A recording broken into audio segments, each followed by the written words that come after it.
Hello everybody, Dieter back in another video. Alright guys, I want to talk about little about the quarterfinal match that we just saw earlier today. I actually didn't see much of those two matches. Like I've explained for you guys, not in Sweden, I'm in North Macedonia, and here I am extremely busy. So it is very difficult for me seeing the entire matches and analyzing them in a proper way. But I've seen some highlights here and there, and in those highlights, I try to do some short videos. And I want to talk about first the Medvedev Sinner match, and then a little about Alcaraz Tommy Paul. Medvedev Sinner match. This one, I was actually the one match out of the four quarterfinal matches that I was not super confident in the predict Sinner, and that's always the case when I predict a match to go 5 sets, which I said this match will go to 5 and Sinner will prevail. It was the correction, it was the right prediction that the match will go to 5, but I didn't have the right winner. So, my number one pick, Yannick Sinner, pre-tournament, is out in the quarterfinal. Am I shocked? Absolutely not. Am I surprised? Little, not crazy much. Why? Because it is freaking Daniel Medvedev he lost to, a 6-time Grand Slam finalist.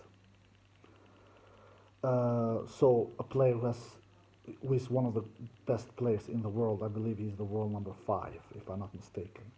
So how in hell can you be surprised when a world number 1 loses against the world number 5?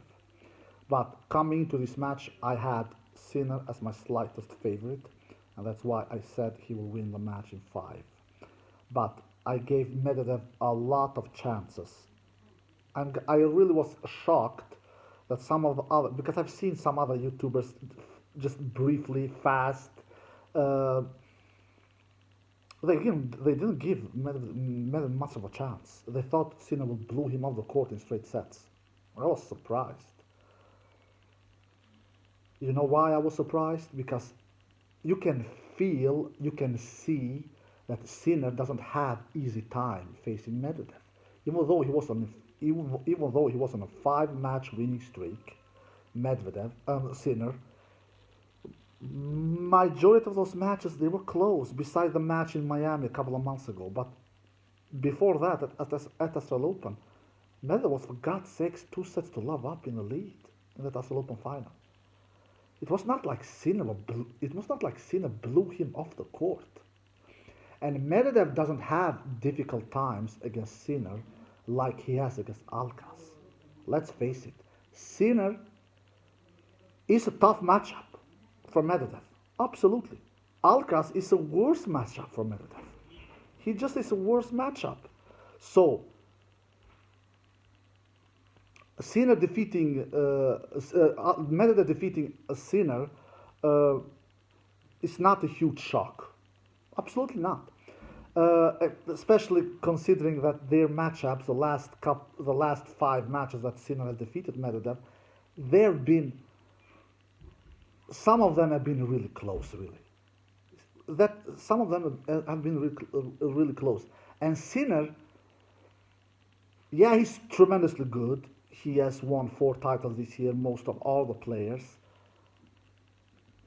But on this surface, grass, where your serve get rewarded, and Medvedev has a huge serve. Yeah, his serve has started to decline a little the last 12 months or so, but he still has a huge serve. And if he gets that serve on fire, then it is not hot. Then it is difficult stopping him really. So, and the match was close. If you look at the numbers and stats, Sinner was basically better than Medvedev in all the stats. He was doing more aces than Medvedev. I believe Sinner did 17 aces and 4 double faults. Medvedev does 15 aces and 11 double faults. The only department I could see that Medvedev was better than Sinner was landing more first serves in. Medvedev was landing 68% first serves in, Sinner was landing 65%. But if you look winning points behind those serves, Sinner was winning 80% behind his first serve. Medvedev was winning 76% behind his first serve. Sinner was winning 53% behind his second serve. Medvedev was winning 45% behind his second serve. They both broke each other's serve 3 times each. When it comes to the winners and Forsterro department, Sinner was firing 61 winners and 45 on Forsterro. So Sinner was doing 16 more winners than Forsterros. Medvedev was doing 49 on Forsterros and 56 winners. So Medvedev does 7 more winners than Forsterros only. Sinner 16 more winners than Forsterros. And even on even on the return points, winning points, the first serve return points won. Sinner was winning more points in that department as well. Both behind first serve return points won and second serve return points won. Sinner was doing and winning points more than Medvedev, even in that department. Both behind the first serve return points won and second serve return points won. And all in all in the match, Sinner won 164 points, Medvedev won 160 points. So Sinner won 4 more points than Medvedev. But we know this, we have seen this script before in tennis. Federer has shown us this many times during his career, when Federer has won more points than his opponent but lost matches. So this is not any new story or any new script we saw in this match. The reason why Sinner in the end lost this match was because he in the physicality department, Medvedev wear him down. He wear him down. Sinner could have been easily 2-1 up if he would won the third set. He had 2 set points after all, Sinner. That third set was kind of a key for this match. Yeah, Sinner won that fourth 6-2. But then in the fifth, it felt like Medvedev had more legs, had more lungs into his body. And in the end, he weared Sinner down. And Sinner had one poor game in that fifth set, in that fourth game, in the fifth set, in that 2-1 game. That's all. When Medvedev went up 40-love in Sinner's serve, in that fifth set, in that 2-1 game.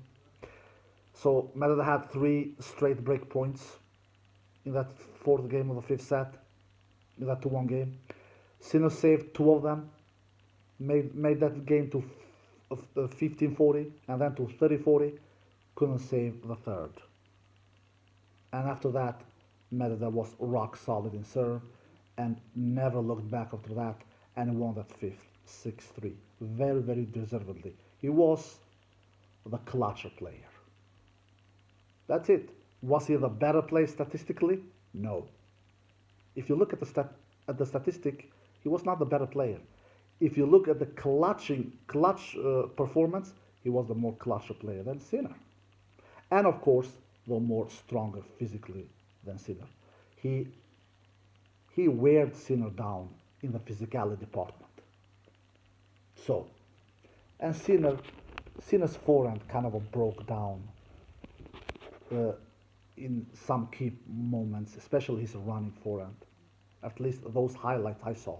Didn't see the whole match like I explained earlier in the video. So Medvedev is through to the semifinal, where he will face Carlos Alcaraz, a rematch from last year's Wimbledon semifinal, where he defeated Medvedev in straight sets. Carlos Alcaraz, who went through against Tommy Paul in 4 sets, exactly like I predicted. Carlos Alcaraz is not looking unbeatable whatsoever. He's dropping sets more or less every single match, more or less. But he has that big match mentality. He's just so damn difficult to defeat in 5 sets. He's so difficult to defeat. It doesn't matter if he drops the first set. It doesn't matter if it is 1 set all. Frankly, it doesn't even matter if he's even 2 sets to 1 down, like the case was against Tiafoe. It is just so hard finishing Carlos Alcaraz off. Why? Because he's such a electric, powerful player. He can do it all. Like Medvedev said after the match against Sinner, what makes Carlos Alcaraz so hard to face and to defeat. He has such easy power. A great explanation from Medvedev. He knows, he has faced the dude many times, so he knows what kind of qualities Carlos Alcaraz has. So he has such easy power. He can play such great tennis, both with drop shots, with approaching the net,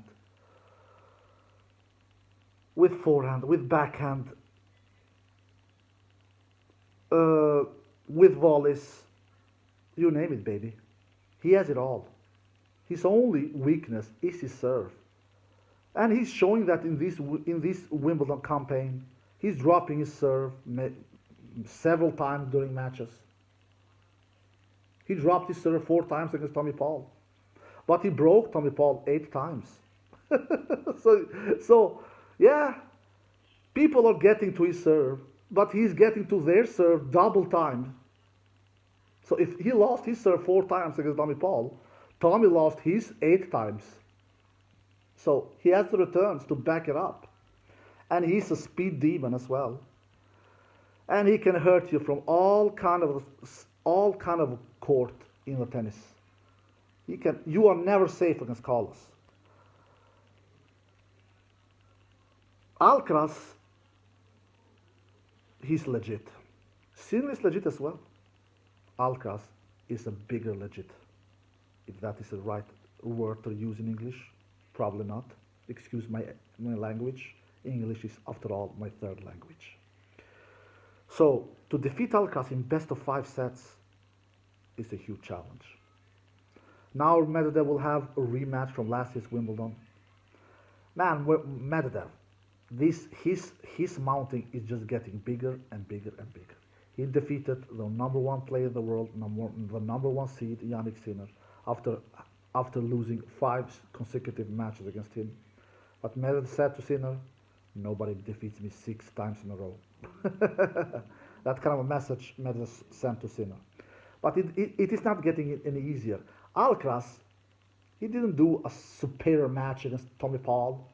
7 aces, 2 double faults, pretty good. Not superior. 61% he lands first serves in. He wins only 66% in his first serve. That is not huge. He wins 63% in his second serve. He broke serve, like I said, 8 times. And he does 37 unforced errors and 36 winners. So he does actually more unforced errors than winners, which is 1 more unforced error than winner. Tommy Paul was not much better himself. He was even worse. 2 aces, 2 double faults, 60% first serve in. Wins 57% in his first serve. Wins 50% in his second serve. Broke Alcaraz serve 4 times. And does only 21 winners. So he could barely hit through Carlos Alcaraz. And 51 unforced errors. He does 30 more unforced errors than winners. Tommy Paul. 30 more unforced errors than winners. When you see that kind of stats, you kind of wonder how in hell did he win the first set, Tommy Paul. But that was his best set. The last 3 sets, Tommy Paul was more or less horrible. The match against Medvedev, between Alcaraz and Medvedev in the semifinal, will be a different story. It will be a closer match, I believe. The head-to-head is 4-2 to Carlos Alcaraz, if I'm not mistaken. Last time they faced each other was at India Wells final, where Carlos won in straight sets, 7-6, 6-1. Will Carlos Alcaraz give Medvedev a beatdown like he more or less did in the last year's Wimbledon semifinal? I don't think so. Medvedev, he's a player, he's a problem solver, he's a fighter. He never gives up. He does his homework. I don't think Medvedev would defeat Carlos Alcaraz in last year's US Open semifinal. I don't think so. I predicted Carlos to defeat Medvedev in that semifinal in the US Open last year. He proved me wrong. I don't think Medvedev will defeat Carlos Alcaraz this time around either on Friday. But I will not be shocked or surprised if he proves me wrong again, like he did at last year's US Open semifinal against Carlos Alcaraz. But I have Carlos as my favorite against Medvedev. But I don't think it will be a straightforward victory for Carlos like it was in last year's semifinal match at Wimbledon. I think it will be a much closer affair. 4 or 5 sets. but in the end, I believe Carlos will win. Alright guys, I hope you enjoyed the video. If you did, give me a thumbs up, subscribe. See you next time. Peace.